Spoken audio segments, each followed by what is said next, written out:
Hola a todos, le damos la bienvenida al Conversando con Expertos en el marco del curso Manejo de Antimicrobianos en Situaciones Especiales.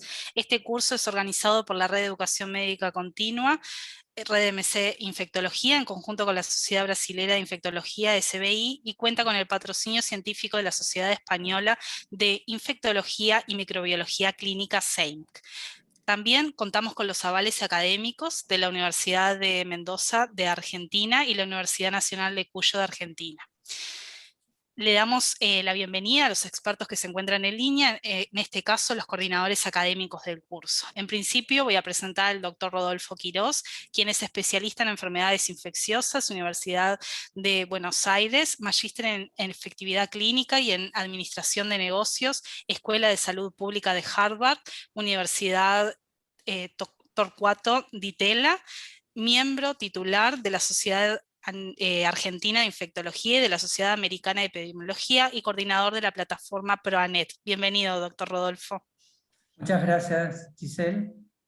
Muchas gracias por acompañarnos en este momento. También le vamos a dar la bienvenida a la coordinadora del curso, la doctora Andrea Vila, quien es médica especialista en medicina interna e infectología, docente de la Cátedra de Enfermedades Infecciosas de la Universidad de Mendoza y es miembro de la Sociedad Argentina de Infectología y miembro de la Sociedad Europea de Infectología. Bienvenida, doctora Andrea. Muchas gracias, Giselle. Muchas gracias, Rodolfo. Un placer. Bienvenida, Muchas Andrea. gracias a ambos por acompañarnos. La idea de este Conversando con Expertos es que en el marco del curso de, como dijimos, de manejo de antimicrobianos en situaciones especiales, actualmente nos encontramos transitando el módulo 3, que se trata sobre tratamiento de infecciones en huéspedes especiales, y en el módulo 2 hemos trabajado muy arduamente sobre dosificación de antimicrobianos en situaciones especiales. Hemos visto la participación de todos en el foro, así que les agradecemos un montón. Invitamos a quien por algún motivo aún no pudo ingresar a la plataforma pueda hacerlo, y también a quienes aún por algún motivo no pudieron inscribirse puedan hacerlo, porque las inscripciones siguen abiertas y en conjunto con los coordinadores académicos los estamos esperando. Mi nombre es Giselle Marquicio y en representación de EBIMED voy a estar co-conduciendo este evento. Así que bueno, en primera instancia queremos dejar una de las primeras preguntas que nos hicieron en el foro, que queríamos compartirlos con ustedes, a ver los coordinadores académicos qué nos dicen al respecto. La primera pregunta sería: ¿cuáles serían los pasos a seguir para implementar en forma efectiva un programa de uso apropiado de antimicrobianos en una institución? Bien, ¿querés que empiece yo, Andrea? Sí, ese es totalmente tu expertise, Rodolfo, sí.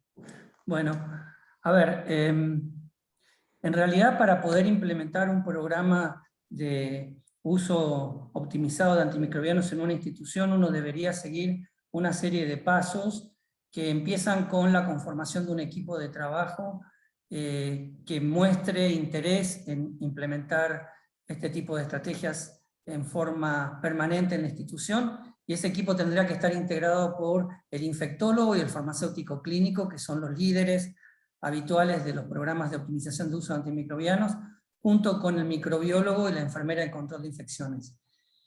Hablo del enfermero o enfermera de control de infecciones como área de apoyo, porque en realidad la enfermera o enfermero en control de infecciones son en general los líderes del programa de prevención y control de infecciones que se articula con el programa PROA. Una vez que uno tiene ya un equipo de trabajo, el paso siguiente es hacer una evaluación de la situación de esa institución para ver el nivel de desarrollo que las distintas actividades que integran un PROA tiene o han implementado en esa institución. Para eso hay distintos instrumentos. En la plataforma proanet.org ustedes tienen herramientas que les van a permitir medir el nivel de desarrollo de los PROAs a nivel institucional, aunque todavía no hayan implementado ninguna medida articulada. De hecho, muchas instituciones tienen algunas estrategias, digamos, dispersas, que pueden ser base para el desarrollo futuro del PROA. Una vez que ya uno hizo la evaluación, va a encontrar gaps, brechas entre lo que debería ser en términos de implementación y lo que realmente esa institución tiene. En ese sentido, lo que uno tiene que hacer es utilizar una matriz de prioridades para identificar cuáles son esos gaps, jerarquizarlos, definir objetivos, identificar estrategias y establecer indicadores para monitorear el programa de optimización de uso de antimicrobianos. Y una vez que uno tiene eso, elevarlo a la alta dirección para una aprobación institucional que le dé soporte institucional justamente al PROA y que garantice su sustentabilidad en el tiempo. Esto significa a veces dar apoyo económico para la realización del PROA, o a veces dar horario protegido para decir, bueno, parte del horario de trabajo del infectólogo va a estar dedicado a PROA y parte del horario del farmacéutico clínico. Hoy se calcula que por cada 100 camas de una institución se necesita un tiempo de equivalencia completa en PROA, formado mitad del tiempo por el infectólogo, mitad del tiempo por el farmacéutico clínico. Luego que uno ya tiene eso y tiene el programa aprobado, uno empieza a implementar las estrategias vinculadas al PROA, que son estrategias de intervención, como el desarrollo y adaptación de guías clínicas a la realidad local, no me voy a extender en eso en este momento. El segundo punto son estrategias de control, como pueden ser, por ejemplo, auditorías prospectivas con feedback, o el tema de revisión periódica de las indicaciones junto con los médicos de la unidad, o estrategias restrictivas como los formularios de restricción. Yo en personal, esto es una posición muy personal, no estoy tan de acuerdo en la implementación de esas estrategias porque si bien son de alto impacto inmediato, no son sustentables en el tiempo porque no logran un cambio de conducta. Y también el tema del stop de antibióticos en profilaxis quirúrgica, que ahí sí, en ese sentido sí participo porque a veces la prosecución de la profilaxis más de 24 horas tiene que ver más con la falta de atención en suspender la profilaxis, más que una intención de continuarla. Y después están todas las estrategias de diagnóstico optimizado de microbiología, donde soy el ferviente defensor de la implementación de estrategias rápidas de diagnóstico, que cada vez están demostrando más utilidad para cortar el tiempo de uso empírico de antibióticos, y además la intervención del farmacéutico en lo que es la validación de las prescripciones, el ajuste de la dosificación en función de si hay que hacer dosis de carga, ajuste por función renal, función hepática, infusiones prolongadas, monitoreo terapéutico de drogas, identificación de reacciones adversas, y también interacciones medicamentosas y de escalamiento. Y por último, que no es lo menos importante, pero siempre queda para el final, lo que es la educación y capacitación de todo el personal, tanto el personal médico como el personal de enfermería, porque vuelvo a repetir, y diría que también los pacientes, probablemente en el ámbito hospitalario eso es menos relevante, pero en el ámbito ambulatorio es crítico, porque hoy toda la corriente en lo que es PROA se está enfocando, se llama cambio de conducta. ¿Por qué? Porque si los médicos, los farmacéuticos, los enfermeros y los pacientes tienen claro que el uso inapropiado de antibióticos es el generador más importante de resistencia, y todos nos concientizáramos en usar mejor los antibióticos, creo que las cosas andarían mucho mejor. De todas maneras, esta es una síntesis muy apretada de la pregunta, pero pueden encontrar más información en la plataforma proanet.org, ahí está todo eso detallado. Muchas gracias, doctor Rodolfo. Antes de pasar a otras preguntas, a invitarlos a seguir preguntando, queremos presentar al doctor Javier Farina, a quien agradecemos un montón en este momento que esté conectado con nosotros. Él fue speaker en el módulo 2 de nuestro curso, en el módulo de dosificación de antimicrobianos en situaciones especiales. El doctor Farina es médico infectólogo e intensivista, director del Comité de Infectología Crítica de la Sociedad Argentina de Terapia Intensiva y miembro titular de la Comisión de IACS de la Sociedad Argentina de Infectología. Es infectólogo de La Plata en el Hospital Italiano de La Plata y Hospital Mariano. Así que, bueno, bienvenido, doctor Farina. Hola, buenas tardes a todos. ¿Cómo están? Hola Rodolfo, Andrea, Giselle, y hola a todos los participantes hola, que están. Un gusto Javier, ¿cómo tenerte. estás? Gracias por sumarte. Por favor, un placer. Muchas gracias. Invitamos a quienes no han hecho sus preguntas que las puedan hacer en la sección de preguntas y respuestas, y en principio voy a dar paso a una siguiente pregunta, que es la que sigue. En pacientes con insuficiencia renal, ¿la dosis de carga de un antimicrobiano debe ajustarse a la función renal? Bueno, contesto yo, que están ahí callados, tan tímidos Rodolfo y Andrea. No, ya contesté yo, adelante.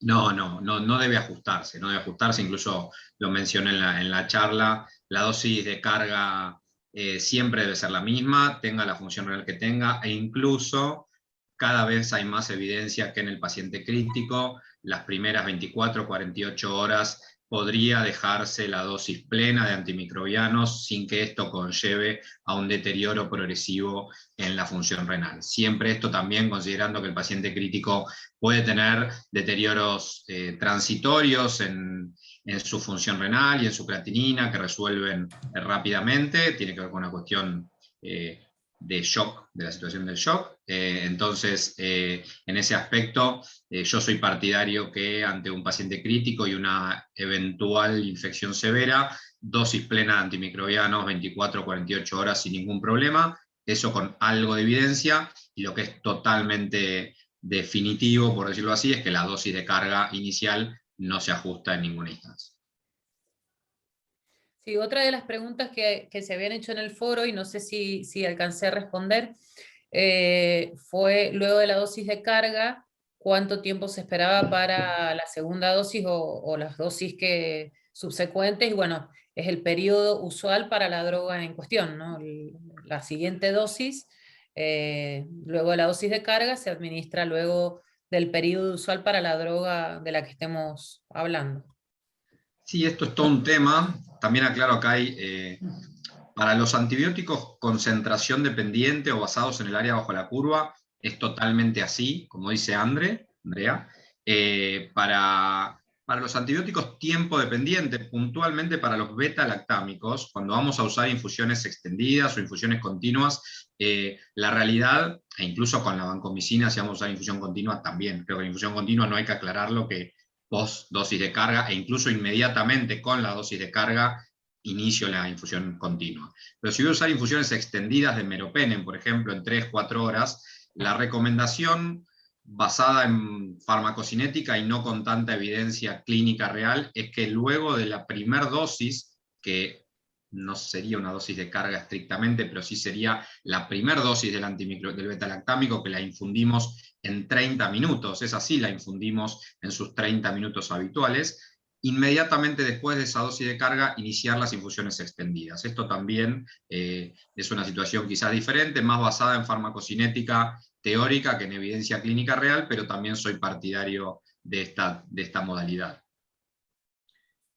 Yo ahí quería agregar algo que me parece relevante, es digamos, el contexto de por qué estamos tocando estos temas, que bueno, yo soy el más viejo de los tres, de los cuatro, ya la meto también a Giselle, y probablemente todos los que están escuchando, hace 10 años atrás este tema no se hablaba, si bien habían algunos trabajos, eran más bien experimentales los trabajos de PKPD, y después del trabajo de Kumar el tema de que el tiempo de inicio del antibiótico era crítico para la sobrevida del paciente con sepsis grave, con sepsis severa, shock séptico, que aclaro, hay bastante discusión si es 1 hora o 3 horas, porque el bundle a 1 hora se corrió y no hay tanta evidencia de que sea así, pero lo importante es que se tiene que iniciar rápidamente el antibiótico. La sobrevida de los pacientes seguía no siendo la excepción, digamos, la mejor, aun cuando el antibiótico era, digamos, sensible, o el germen era sensible para el antibiótico utilizado. Y eso tiene que ver con cambiar un paradigma, que obviamente está cambiando, gracias a Dios, de que los médicos pensaban que si el germen es sensible y el antibiótico es el correcto, los resultados esperables tienen que ser buenos. Y realmente no es así, porque ahora entendemos que además de que el germen sea sensible al antibiótico, importa muchísimo los parámetros farmacodinámicos y farmacocinéticos de la droga para lograr o para darles al antibiótico la mejor chance posible de poder ejercer su efecto, que sería la farmacodinamia, en el lugar, en el sitio de infección. Ahí se está acoplando Waldo, estoy hablando de temas que también son de él, pero bueno, sintetizando el tema, es que hay que ver cómo esto empieza a cambiar los resultados del manejo crítico del paciente, y lo que uno en la medida que esta evidencia se consolide y esta forma de manejar a los pacientes también, se van a ver mejores resultados desde el punto de vista del manejo del paciente con sepsis severa o shock séptico. Sí, creo que ahí... Hola Waldo, ¿cómo estás? Hola, ¿qué tal? Les pido Qué disculpas, bueno. pero bueno, tengo solo unos poquitos minutos para estar con ustedes, pero bueno. Excelente No contar con tu saludarlos. presencia. Hay algunas preguntas dirigidas a vos, pero quería redondear un concepto que acababan de mencionar los dos, porque lo que decía Rodolfo respecto de la mortalidad en los pacientes críticos, y lo que decía Javier de el uso de dosis de carga, que justamente tiene por objeto alcanzar rápidamente el steady state o el estado de equilibrio de la droga, incluso en pacientes con fallo renal que puede ser transitorio por el estado crítico del paciente. Es decir, el objetivo no es solamente tener un antibiótico al cual el germen es sensible, sino tenerlo en la concentración apropiada, el tiempo apropiado y respetando sus características farmacocinéticas, incluso teniendo en cuenta, y por sobre todas las cosas también, el órgano principalmente afectado. Hay algunos antimicrobianos que van a tener mala o penetración o inactivación en determinado órgano y otros no, así que son todos los factores a tener en cuenta. Ahí hay varias preguntas más, Giselle, creo. Sí, ¿qué tal? Primero, bienvenido, doctor Waldo Belloso, gracias por acompañarnos estos minutitos.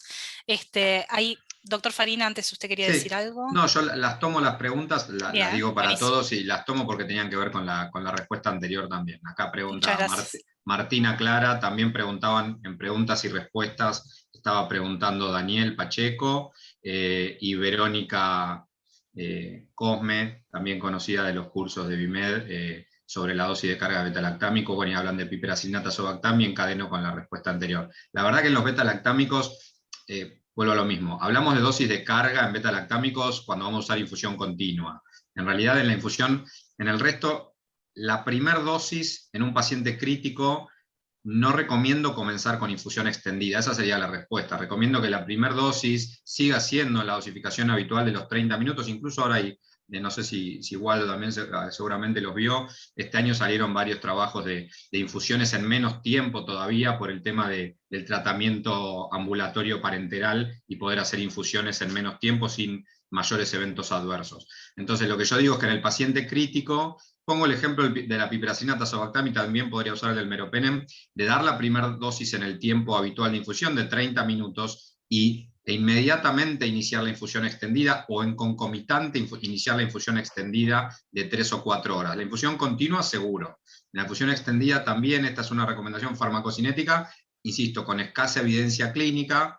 Acá Martina aclara que en las guías hacer la primera dosis y luego a las 4 horas dar la otra dosis. La verdad que por eso le digo, el beta-lactámico no es una dosis de carga en sí con ese fundamento de alcanzar un estado, una meseta más elevada, sino con el concepto de tener una cantidad de antimicrobiano, una concentración de antimicrobiano en sangre en un paciente crítico, no en forma tardía, sino en forma temprana, y luego continuar con la mejor dosificación extendida en los antibióticos tiempo dependiente. No sé si contesté un poco eso y aclaré lo de la dosis de carga.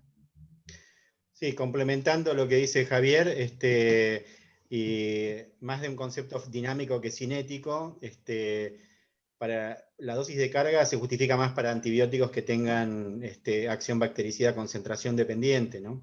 Pues justamente vos querés tener un piso de concentración inmediato que genere bactericidia.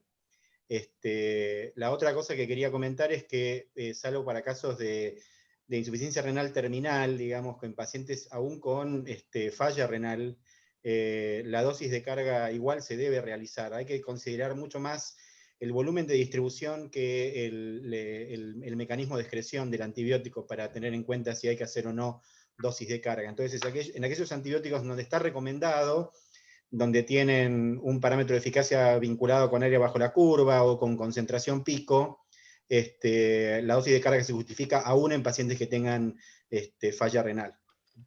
Totalmente, yo ahí agrego justamente la dosis de carga, es la relación que existe entre el volumen de distribución y la SIM. De hecho, lo que uno quiere lograr justamente es que el antibiótico esté por encima de la SIM, y si uno relaciona las dos cosas, te sale lo que es básicamente la dosis de carga. Así que totalmente de acuerdo con ese concepto. Giselle, Muchas gracias a todos por las respuestas. Una pregunta que está asociada a lo que ustedes iban mencionando es ¿cuáles serían los factores a tener en cuenta para decidir administrar los antimicrobianos en infusiones prolongadas? A ver, sí, Waldo, si querés contestar. Sí. No, adelante, yo complemento. No, yo creo que hoy los antibióticos tiempo dependientes, o sea, los beta-lactámicos, en pacientes críticos no hay que tener ninguna duda, esta es la mejor dosificación. Las infusiones extendidas o continuas en los que lo permiten tienen un total aval teórico, farmacocinético y farmacodinámico, y cada vez más aval clínico. Todavía nos faltan bastantes estudios clínicos bien diseñados sobre esto, pero cada vez más evidencia clínica también.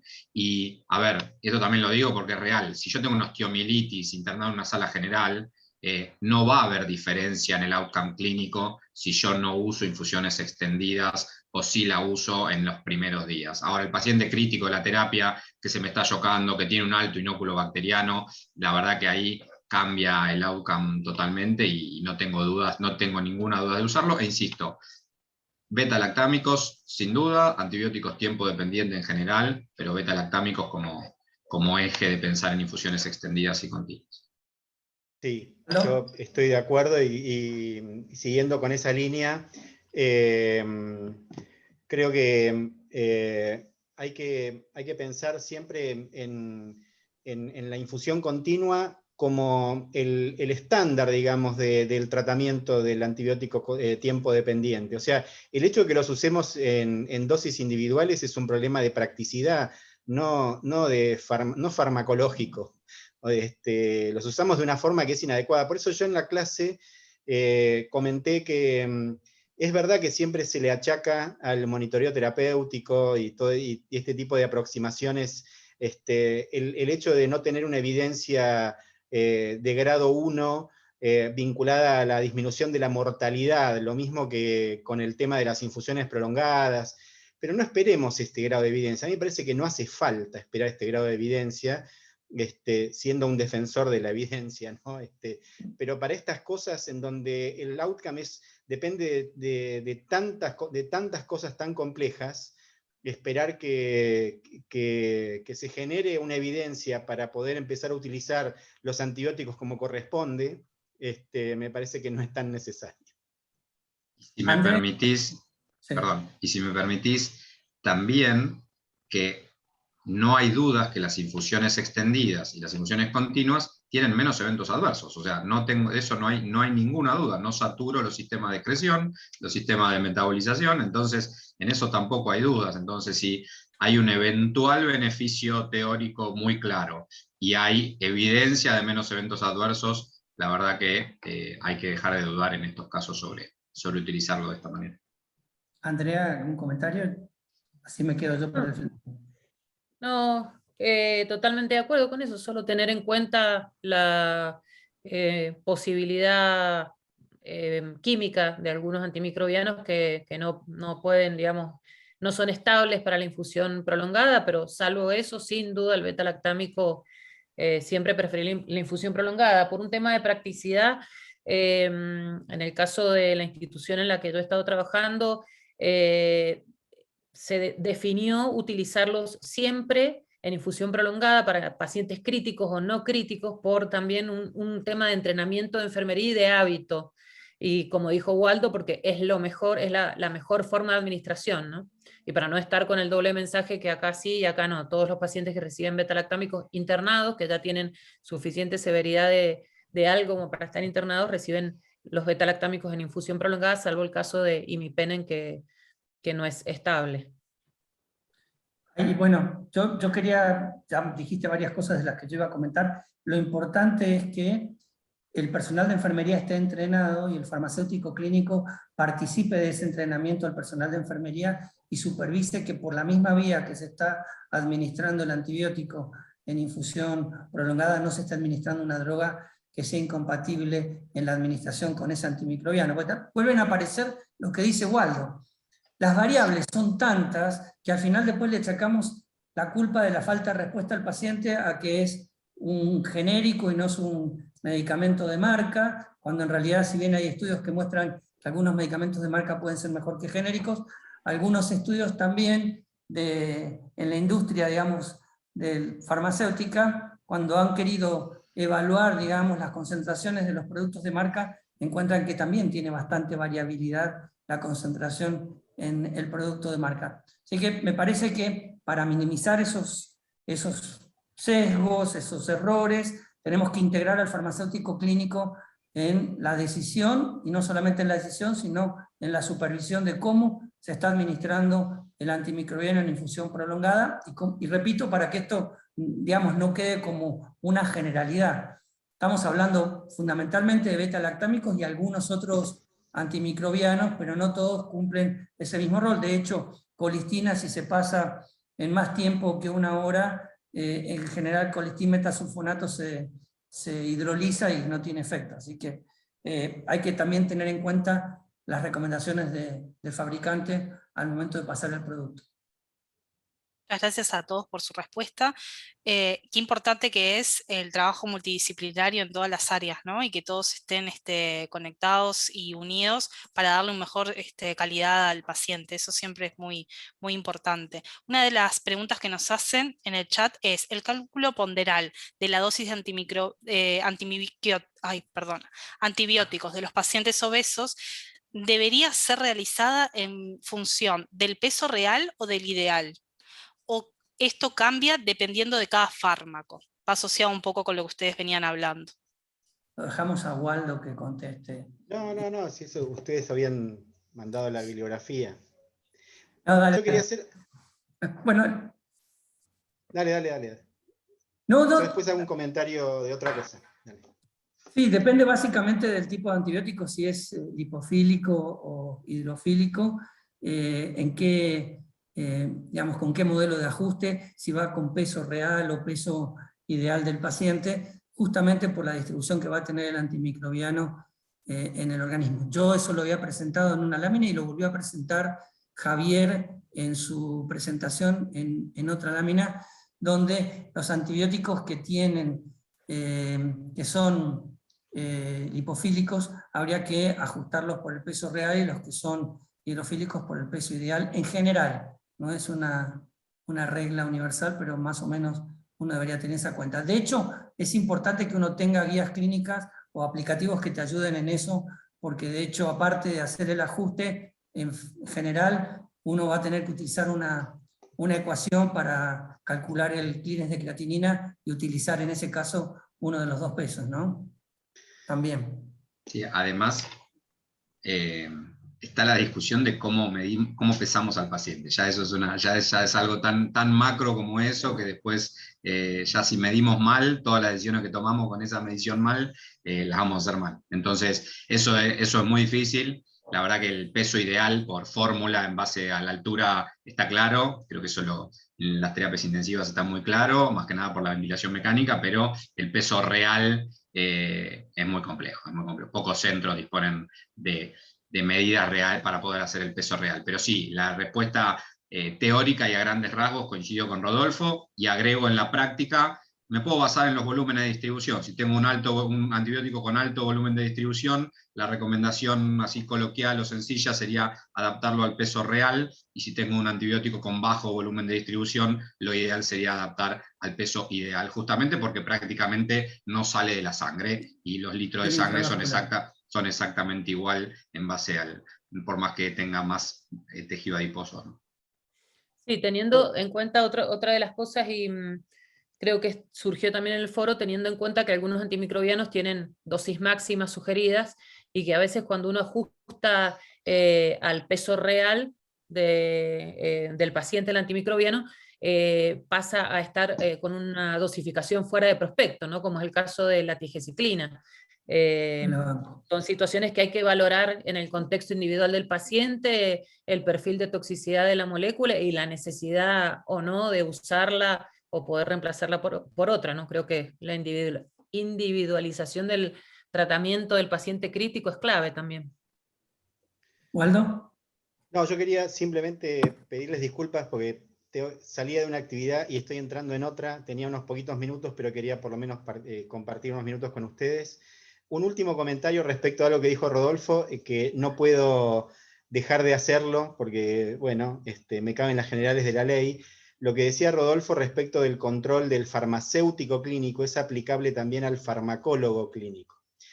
Nosotros no tenemos tantos farmacéuticos clínicos entrenados acá en Argentina, tampoco tenemos muchos farmacólogos clínicos, ojalá hayan mucho más, pero es una actividad, o sea, el tema del control de las indicaciones de medicación, y en este caso particularmente los antimicrobianos, sobre todo en pacientes críticos, es una tarea fundamental que necesita que el médico, el terapista, el infectólogo necesita un complemento. Eso creo que es básicamente, ese complemento lo puede dar un farmacéutico clínico entrenado o un farmacólogo clínico. Es una tarea en donde confluimos farmacéuticos y farmacólogos.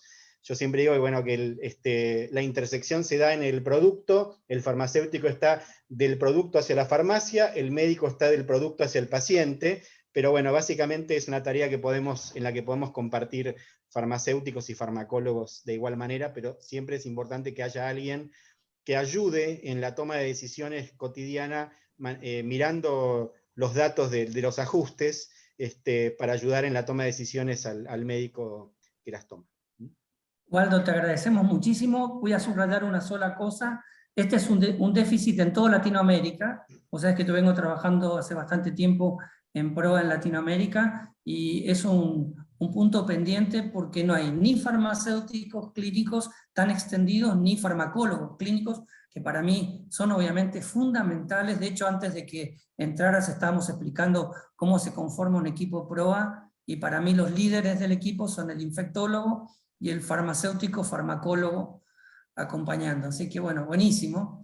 Y bueno, esperemos tenerte pronto también, y esperemos vernos pronto. Yo ya estoy volviendo, así que prepárate el asado. Totalmente. Bueno, gracias, Waldo, por chicos, participar. Disculpen. Muchas gracias, doctor. Gracias. Un abrazo. Por la invitación. Un abrazo. Por favor, muchas gracias. Seguimos en el chat. Martín Balsini nos agradece por las respuestas y nos hace una nueva consulta sobre la estabilidad de la molécula en infusiones prolongadas o continuas, si hay que proteger de la luz, la temperatura, etc.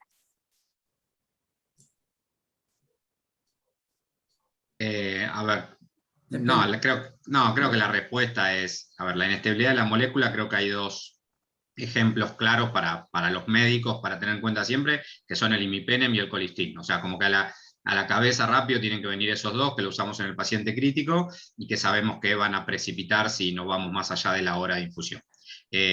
Todo lo demás hay que ver prospecto, hay que tener el farmacólogo, al menos esa es mi opinión. No hay que a veces aventurarse con algunas cosas. La verdad es que cada vez hay menos fármacos que necesitan protección de la luz, pero todavía quedan algunos de los antimicrobianos, pero eso es individual, y aconsejo lo mismo que dijo Waldo y que dijo Rodolfo, ahí tener directamente la asesoría de farmacia y no tener, PROA o sistemáticas o guías de las prácticas clínicas tenemos que tener en la pared o en el teléfono, o en donde les quede cómodo a cada equipo de trabajo, porque no todos tenemos las mismas modalidades, cómo infundirlos, cómo la institución consensuó que se van a indicar los antimicrobianos en la terapia intensiva o en la sala, de qué forma, qué dosis, cuál es el tiempo de infusión. Eso tiene que estar prearmado, y creo que es algo también de lo que incluí en mi charla, de que hay muchas cosas que tienen que estar consensuadas previamente con todo el equipo, y Rodolfo aclaró lo de la formación y capacitación de todos, ¿no?, sobre la modalidad que se va a usar.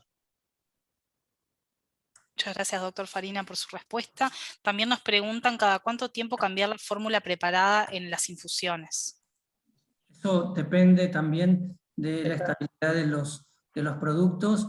Eso está bastante estandarizado, y el fabricante, no solo dice el fabricante cuánto dura la solución reconstituida, porque hay una cuestión que es la reconstitución de un producto liofilizado que se reconstituye en el frasco ampolla, y después la preparación de la solución a infundir, que también tiene un tiempo de utilidad. Y en ese sentido, como dijo Javier, eso tiene que estar protocolizado. Hay aplicativos que tienen esa información farmacológica y que tienen que estar disponibles para que el personal de enfermería sepa cuándo un antibiótico o un antimicrobiano que haya sido reconstituido pueda ser refrigerado y fraccionado para ser utilizado en una segunda infusión. Entonces, eso no hay una respuesta universal, porque depende de cada producto en particular. Lo que sí es importante recordar que no todas las soluciones de dilución son compatibles. Y pongo un ejemplo porque probablemente sea el más impactante, que es la anfotericina liposomal no es compatible con ninguna solución iónica, ni con solución fisiológica, ni con solución de calcio, es solo compatible con dextrosa. O sea que si ustedes diluyen, no sé si diluyen la anfotericina liposomal en una solución fisiológica, nada, el paciente no está recibiendo nada. Y eso también es importante recordarlo, porque aparte del impacto, que es el más importante en el paciente, hay un impacto económico, que es que esa solución se pierde y el costo de la anfotericina liposomal es extraordinariamente alto. Hay muchos países en Latinoamérica que no disponen de anfotericina liposomal. O sea, no es que es una droga donde todos pueden acceder, y cuando acceden lo hacen a cuentagotas. Así que ese es un punto relevante también. Sí, sí, es aconsejable chequear antes de preparar este tipo de drogas que uno no utiliza todos los días, chequear la información del prospecto o de alguna aplicación celular móvil o de algún lugar en donde uno pueda referirse a eso.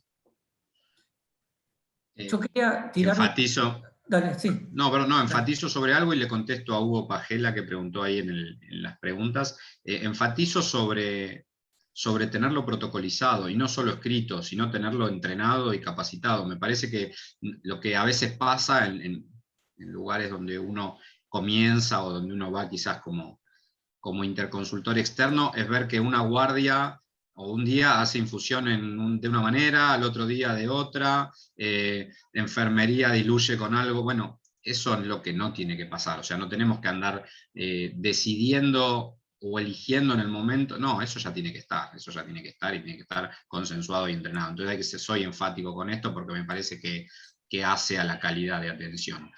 Hubo preguntas sobre la ciprofloxacina y su farmacodinamia, su farmacocinética. La verdad que, como mencioné en la charla, hay muchos antibióticos que siempre fueron considerados concentración dependiente, que cada vez más se está viendo que su mejor parámetro de eficacia es el área bajo la curva sobre SIM.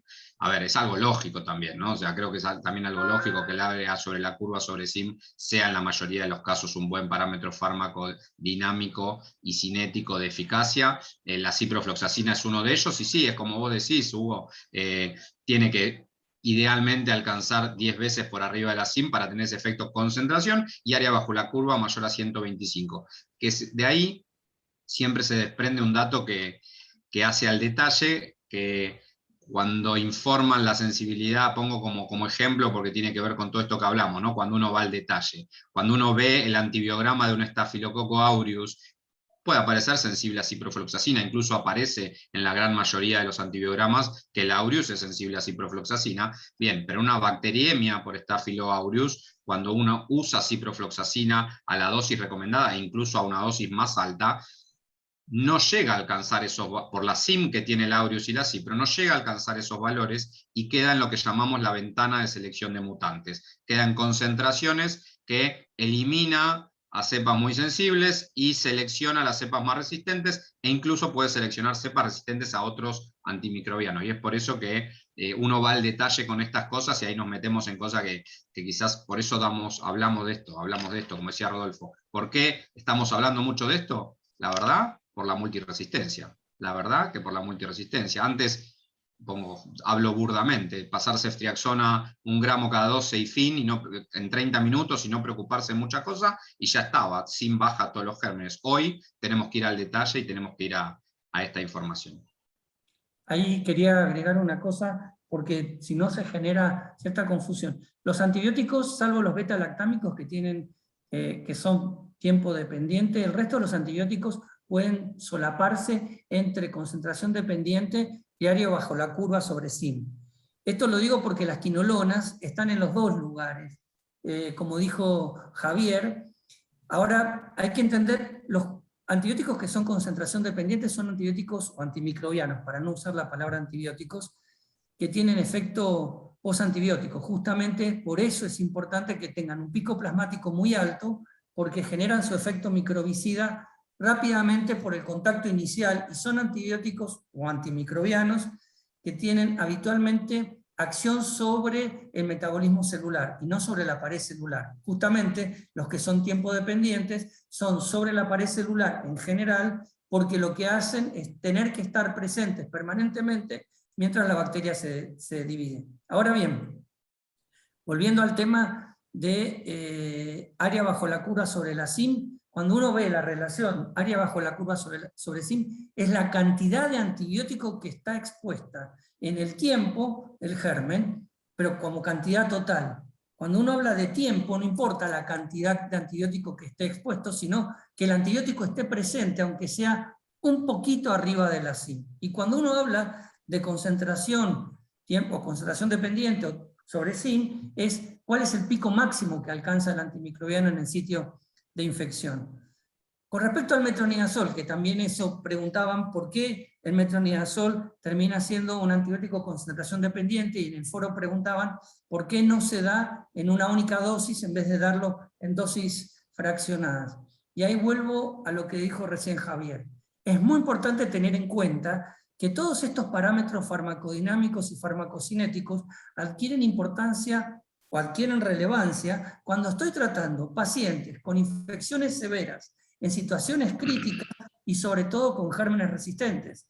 No es la situación habitual del metronidazol, en la cual generalmente es un antimicrobiano que yo uso de acompañamiento para generar efecto, digamos, antianaeróbico en los tratamientos habituales. Por lo tanto, hay que tener en cuenta que no siempre uno utiliza estos parámetros PK/PD para tratar, de hecho, recién lo dijo Javier, no voy a generar infusión prolongada de un beta-lactam en una osteomielitis en un paciente en una sala general, porque no sería la situación lógica si uno quiere ver en función del estado crítico del paciente. Así que eso es para aclarar que salvo los beta-lactámicos que están puestos en un extremo y los aminoglucósidos que son concentración dependiente, hay otros antimicrobianos que pueden compartir algún efecto, concentración dependiente o área bajo la curva sobre CIM, que en lo personal creo que es donde yo ubicaría todo lo que no sea ni aminoglucósidos ni beta-lactámicos, para no errar, digamos, en el concepto general. Sí, agrego algo a lo que comentaron ambos, y también aprovecho para responder una pregunta del foro que menciona cómo proteger la función renal. A ver, otro de los motivos por los cuales no siempre se puede administrar un antimicrobiano como uno desearía para ajustarlo a la optimización farmacodinámica es la toxicidad. Por ejemplo, si quisiéramos administrar altas dosis de quinolonas en una sola dosificación, el evento adverso por ejemplo, de la neurotoxicidad o convulsiones sería muy elevado. Lo mismo puede ocurrir con el metronidazol. Entonces, no solamente hay que tener en cuenta la optimización de la farmacodinamia del antimicrobiano, sino los eventos tóxicos con ciertos modos de administración. Para el caso de cómo proteger la función renal, justamente para los aminoglucósidos, la nefrotoxicidad es un evento saturable. Entonces la administración en monodosis es por sí misma protectora de la función renal, porque los receptores renales de aminoglucósidos son saturables. Por lo tanto, la forma de administrar aminoglucósidos protegiendo la función renal es administrarlos en monodosis. Para continuar con lo de la función renal, es fundamental evitar nefrotóxicos asociados, que eso es, en el paciente crítico suele tener 2 o 3 nefrotóxicos innecesarios, mantener la volemia, y yendo por ahí a detalles y situaciones que no tienen fuerte evidencia, pero que están en estudio y se mencionaron en el foro, es el uso de melatonina por su efecto protector antioxidante a nivel de los túbulos renales. Hay algunos estudios que dejé los papers en el foro de prevención de nefrotoxicidad de colistina con la administración concomitante de melatonina. Pero básicamente es la administración de aminoglucósidos en monodosis, evitar nefrotóxicos, mantener la volemia del paciente. Melatonina es como un agregado, algo nuevo y con poca evidencia. Gracias.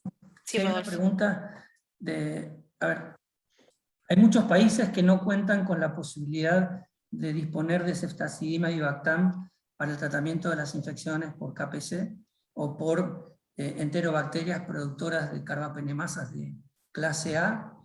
Entonces, bueno, cuando el paciente tiene una SIM muy alta a meropenem, una de las estrategias era utilizar ertapenem como molécula suicida antes de la administración de meropenem. Cuando hablamos de SIM altas, son SIM que estén por encima de 16 microgramos por mililitro, que es una SIM ya muy elevada para el caso de meropenem.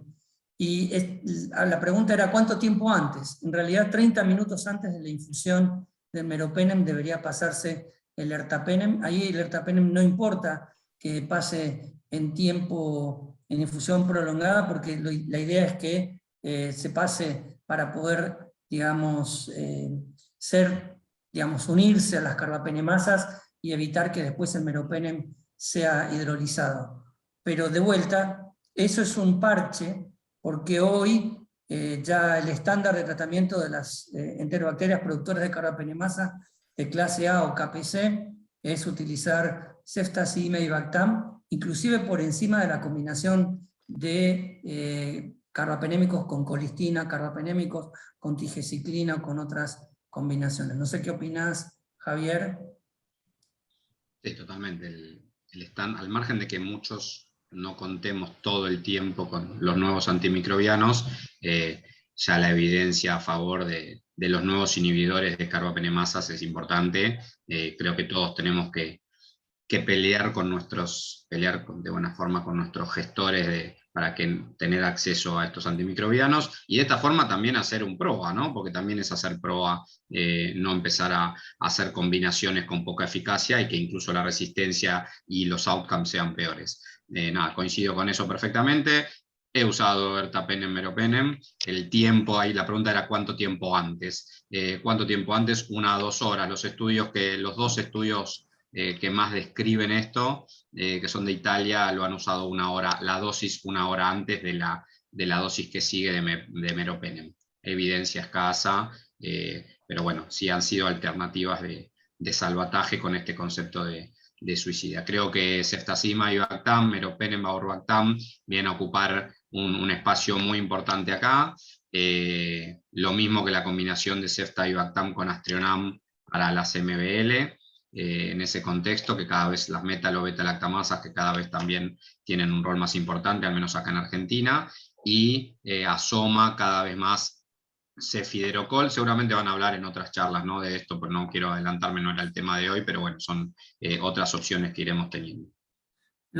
Ahí agrego una cosa importante, el tema de, primero, bueno, aclaro que hay lugares que no es una restricción de los financiadores el acceso a ceftazidima y Bactam, sino que no está licenciado el producto en el país, lo cual es más grave todavía, porque no hay manera de conseguirlo, salvo que uno lo consiga inclusive, digamos, por izquierda, porque como no está registrado el producto, la única manera es traerlo fuera de cualquier contexto regular.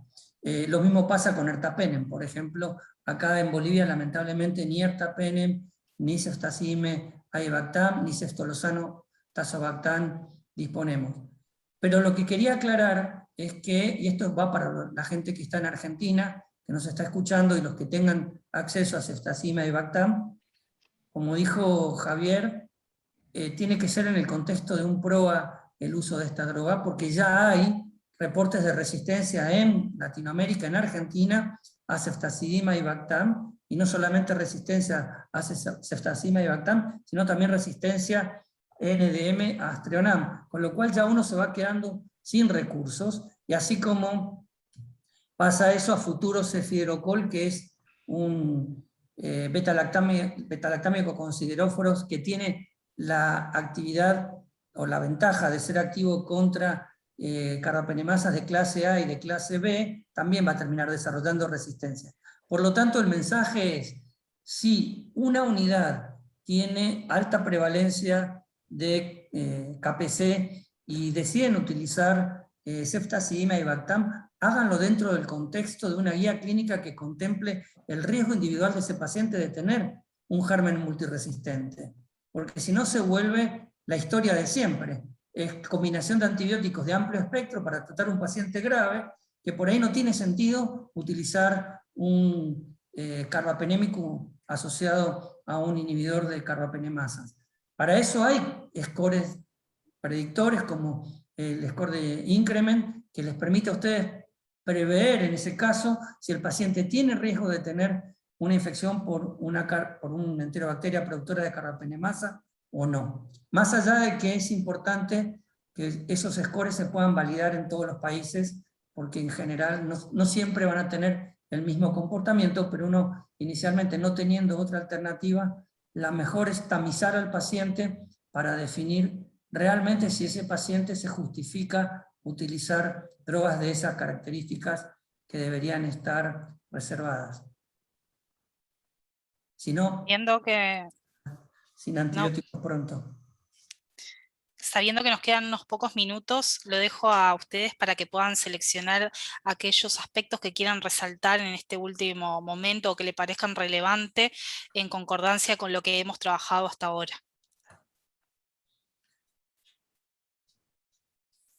Ahí hay una pregunta que va a estar respondida en el último módulo, Hugo, sobre el efecto, el factor inóculo en relación a las infecciones. Va a hablar el doctor Esteban Nannini, que tiene muchísima experiencia en el tema de efecto inóculo, no solamente sobre cocos gram positivos, sino sobre bacilos gram negativos. Así que te dejamos esa pregunta sin respuesta para que estés en el último módulo presente.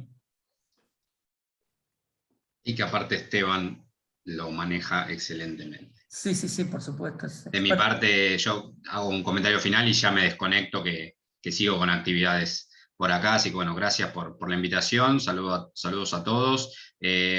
Todo lo que hablamos va al detalle y va en este contexto de la multiresistencia. Hay cosas que son difíciles de implementar por capacitación, no por logística. O sea, lo que hablamos tiene que ver con capacitación, con consenso y con protocolizar, no con logística. Se pueden hacer, y esto nos va a ayudar a que si todavía en su centro no tienen, o en su región no tienen alta multiresistencia, la eviten usando de la mejor manera los antimicrobianos. COVID nos trajo mayor multiresistencia, mayor cantidad de infecciones asociadas a dispositivos, así que es momento de parar un poco la pelota, si me permiten el término, y volver a concentrarnos en el buen uso de antimicrobianos para cuidar la vida a futuro de nuestros pacientes. Así que creo que va por este lado. Una sola pregunta que contesto y ya cierro.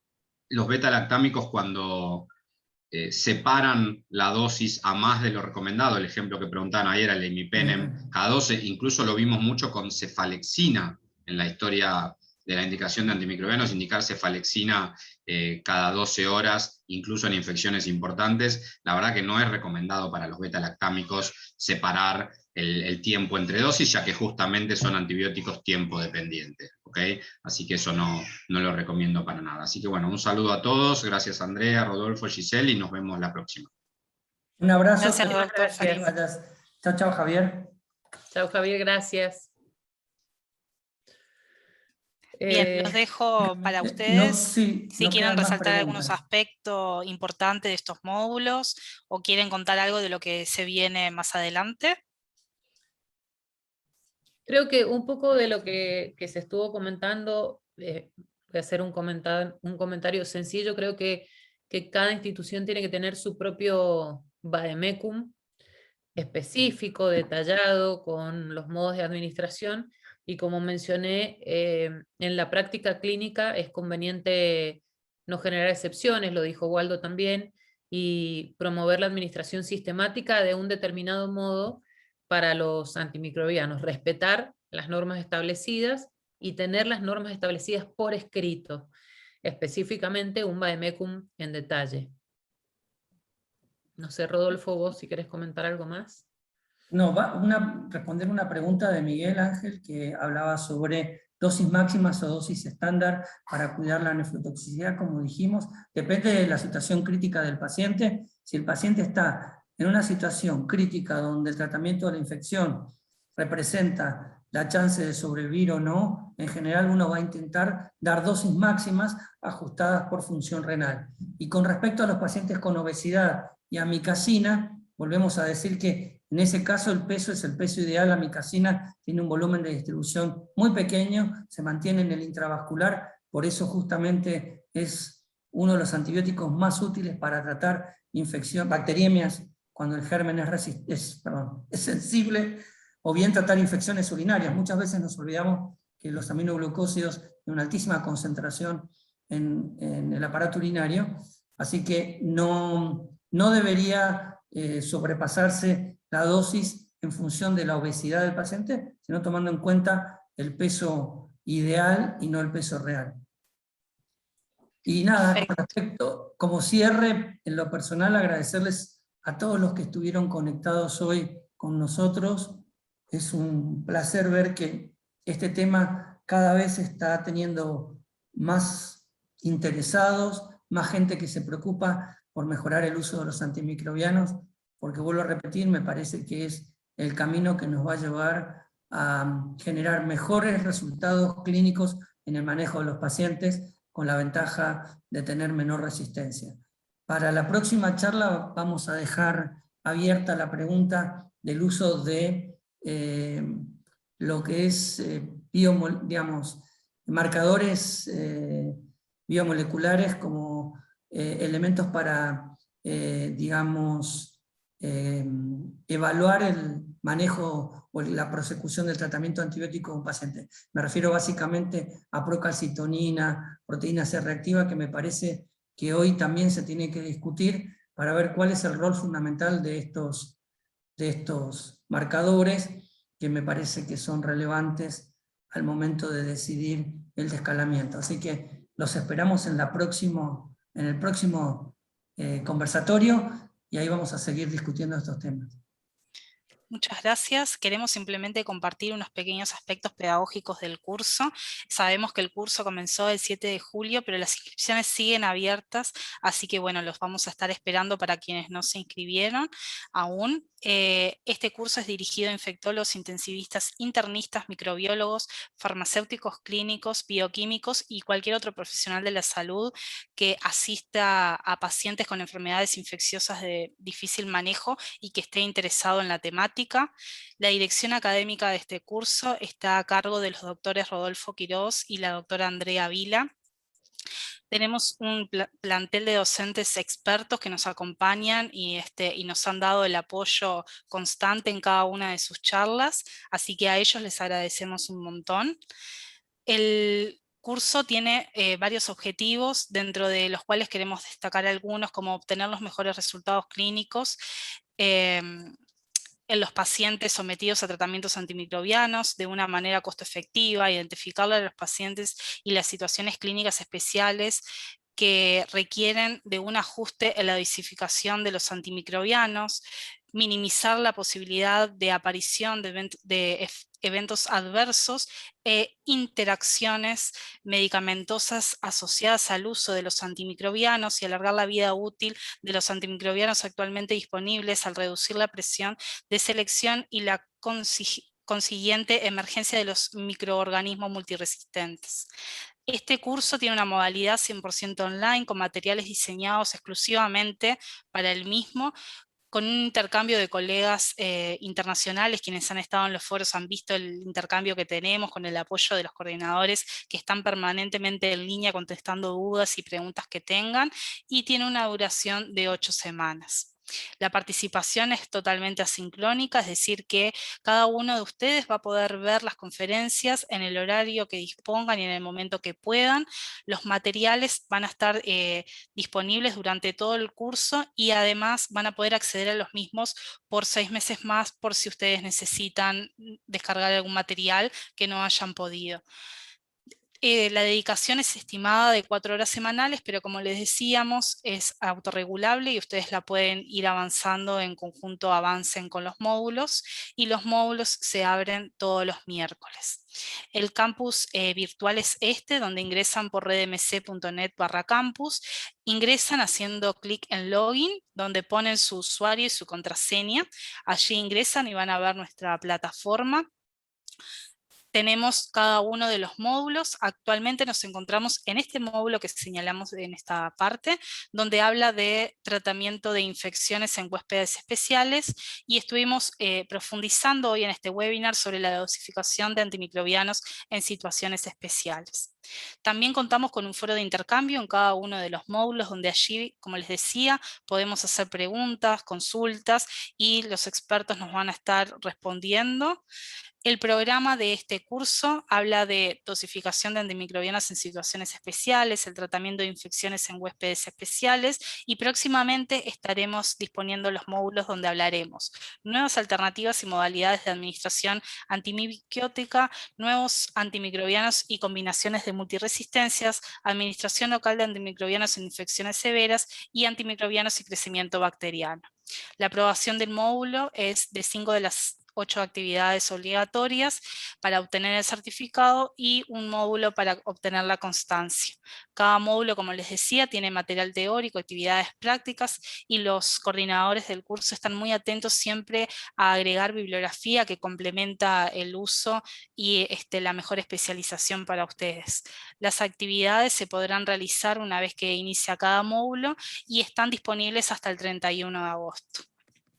Como les decíamos, las inscripciones siguen abiertas hasta el 28 de julio, así que bueno, los esperamos a quienes no se hayan inscrito, y los esperamos a todos en el foro para seguir intercambiando y compartiendo experiencias. Desde ya, muchas gracias a la doctora Andrea Vila y al doctor Rodolfo Quirós por acompañarnos, y al doctor Javier Farina y Waldo Belloso, que también estuvieron hoy presentes en este webinar. Muchas gracias y los esperamos. Muchas gracias. Giselle. Gracias a todos, que estén muy bien y nos vemos en el foro, seguimos en el foro. Listo. Muchas Chao, gracias. hasta luego.